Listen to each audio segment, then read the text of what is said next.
तुम मेरे लिए बहुत कीमती हो, बहुत ज्यादा। यहाँ तक कि कोई तुम्हें नुकसान पहुंचे ये मैं बर्दाश्त नहीं कर सकता। लेकिन इस वक्त मेरी हैसियत ये है कि मैं एक शादीशुदा मर्द के साथ अफेयर चलाने वाली औरत हूँ, जो मेरे लिए पेनफुल है। मैंने अपनी जिंदगी भर की कमाई हुई इज्जत को एक ही लम्हे में गंवा दिया, और वो सिर्फ इस वजह से जो मुझे मालूम ही नहीं। I am really sorry Zainab, लेकिन यकीन करो मेरा मकसद तुम्हें धोखा देना नहीं था। क्या तुम्हें वाकई लगता है कि मैं इस किस्म का शख्स हूँ? तुम मुझे धोखेबाज समझती हो? मुझे नहीं मालूम उमर, पता नहीं मैं तुम्हें जानती भी हूँ या नहीं।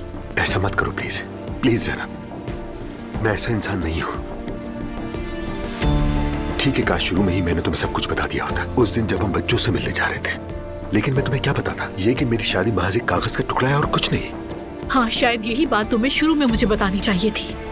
मैंने अपनी जिंदगी में पहली बार खुद को इतना छोटा और गिरा हुआ महसूस किया है। प्लीज मुझे सब कुछ ठीक करने का मौका दो।